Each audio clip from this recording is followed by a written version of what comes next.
Hello guys, welcome to this YouTube channel. अगर आप इस चैनल पे नए हैं तो मैं बता दूं, आपको इस चैनल पर Python, angular and leet code के ऊपर वीडियोस मिल जाएंगे। अगर आपको वीडियोस वो देखनी है तो आप देख सकते हैं।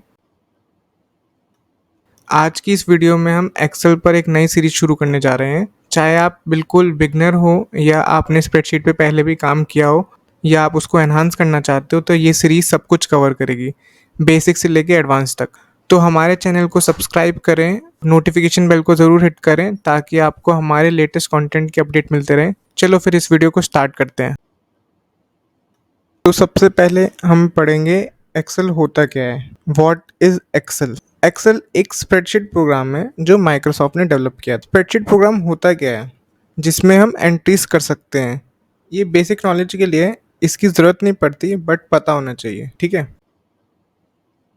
अब हम पढ़ते हैं नेक्स्ट पार्ट, एक्सेल करता क्या है। तो एक्सेल का हम यूज़ क्या करते हैं? डेटा ऑर्गेनाइज करने के लिए। जैसे एक कॉलम्स होती है, रोज होती हैं, तो इनका यूज़ करके हम इसमें डेटा एंटर कर सकते हैं, तो वो डेटा ऑर्गेनाइज करने के काम आता है। तो एक्सेल का इस तरीके से भी हम यूज़ कर सकते हैं। एक्सेल हम कहाँ कहाँ यूज़ कर सकते हैं? हम एक्सेल पे विंडोज़ में, मैक में, एंड्रॉयड, आईओएस सब में वर्क कर सकते हैं। तो इसका मतलब क्या है? हम उसको मोबाइल में भी चला सकते हैं और लैपटॉप में भी। ये तो हमारा बेसिक क्वेश्चन हो गया कि एक्सेल होता क्या है। इसके बाद नेक्स्ट क्वेश्चन दिमाग में आता है,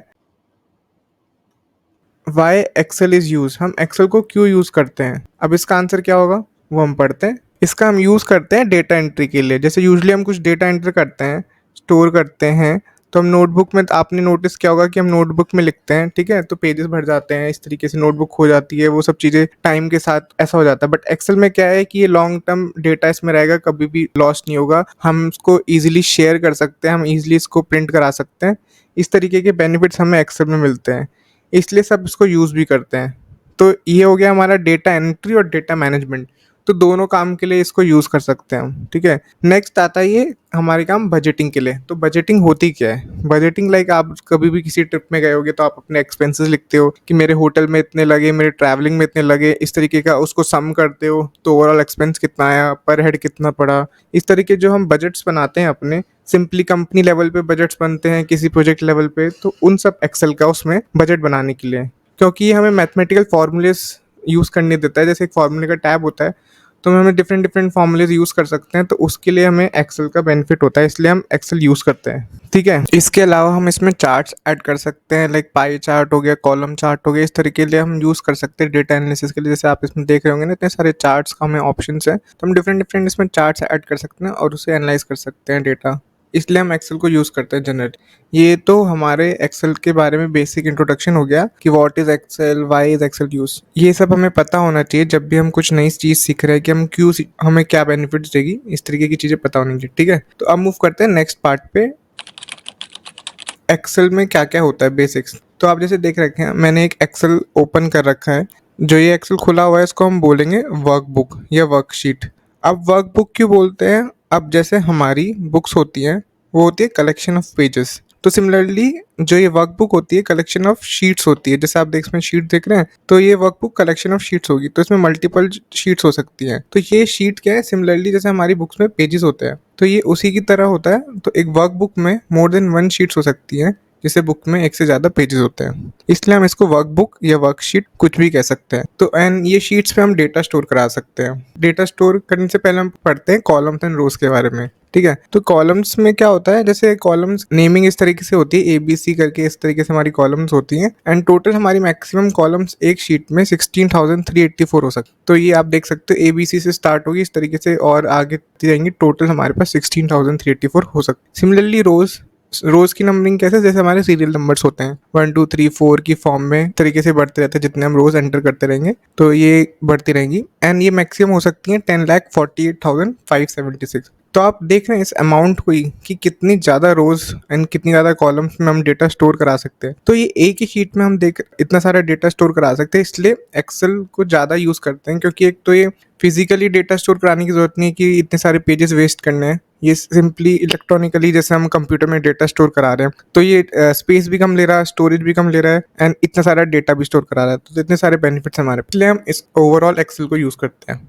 नेक्स्ट हम पढ़ते हैं सेल के बारे में। तो सेल होता क्या है? सेल जैसे ये आप बॉक्स देख रहे हैं, इसको हम बोलते हैं सेल। तो सेल बनता कैसे है, दोनों जहाँ इंटरसेक्ट करते हैं तो उसको हम सेल बोलते हैं। तो जैसे यहाँ पे ई और ये 40 रो, ये दोनों इंटरसेक्ट हो रहे हैं, तो ये हम इस सेल को बोलेंगे, यहाँ पे सेल बन रहा है इन दोनों को कॉलम्स को यूज करके।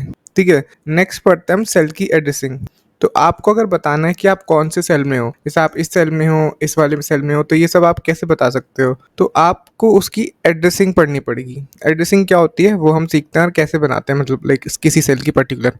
तो आप देखेंगे जैसे इस टाइम पे डी रो सेलेक्टेड है क्योंकि हमने सेल डी में सेलेक्ट किया है, एंड सिमिलरली 4 सेलेक्टेड है क्योंकि 4 रो में है। तो इन दोनों को कंबाइन करके कॉलम एंड रो हम इसकी सेल की इंडेक्सिंग बनाते हैं। तो इस सेल का इंडेक्स हो जाएगा D4। और आप यहाँ पे भी देख सकते हैं जो ये नेम बॉक्स होता है, ये टॉप में हमेशा एक्टिव सेल दिखाएगा। तो अभी मेरा D4 एक्टिव है इसलिए मैंने D4 दिखाया, तो ये हमारा इस सेल का एड्रेस हो गया। सिमिलरली मैं यहाँ पे जाऊँगा तो H में है, N11 में है, तो ये H11 दिखाएगा। तो ये सब हमारे एक्टिव सेल को दिखाता है जो हमारा ऊपर वाला बॉक्स होता है। इससे भी आप देख सकते हैं कि हमारा कौन सा सेल एक्टिव है। तो ये तो हो गया हमारा सेल एड्रेसिंग के बारे में। अब मूव करते हैं नेक्स्ट टॉपिक पे जो है शीट्स के बारे में। ठीक है, तो जैसे आपको बताया था कि एक वर्कबुक में मल्टीपल शीट्स हो सकती हैं, बट आप बाय डिफॉल्ट देख रहे होंगे कि यहाँ पे सिर्फ एक ही शीट दिखा रहा है। ठीक है, तो ये मोर देन वन हम ऐड कर सकते हैं, इसमें बाय डिफॉल्ट वन रहता है। पुराने जो वर्जन्स होते थे एक्सेल में, किसी में 3 शीट्स होती थी बाय डिफॉल्ट, तो वो चेंज हो सकता है डिपेंडिंग अपॉन कौन सा आप एक्सेल का वर्जन यूज़ कर रहे हो। मेरे में सिर्फ शीट 1 दिखा रहा है। ठीक है, तो अगर हमें कोई भी शीट ऐड करनी है तो आप यहाँ पे आएंगे एंड ये प्लस बटन दबाएंगे तो इससे नेक्स्ट शीट ऐड हो जाएगी। जैसे आप देख सकते हैं शीट 2 ऐड हो गई।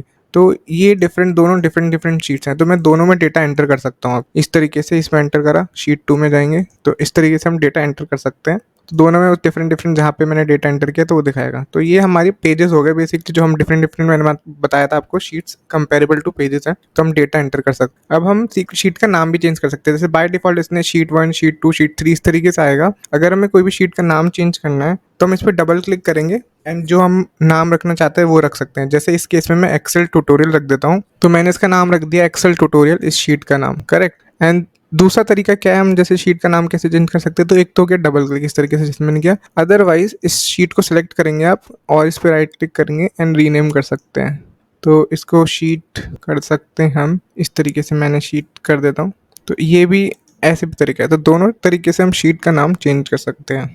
तो आज की वीडियो में हमने एक्सेल के बेसिक्स के बारे में पढ़ा कि हम सेल क्या होता है, सेल की एड्रेसिंग क्या होती है, शीट्स के बारे में, वर्कबुक क्या होती है। तो ये बेसिक ओवरव्यू था। तो आगे की वीडियो में और भी हम डिटेल्स में पढ़ेंगे कि हम इसमें क्या कैसे डेटा एंटर कर सकते हैं, क्या क्या एक्शन परफॉर्म कर सकते हैं। आज की वीडियो को यहीं पे एंड करते हैं। अगर आपको ये वीडियो अच्छी लगी हो तो लाइक, शेयर एंड सब्सक्राइब करें and thank you for watching.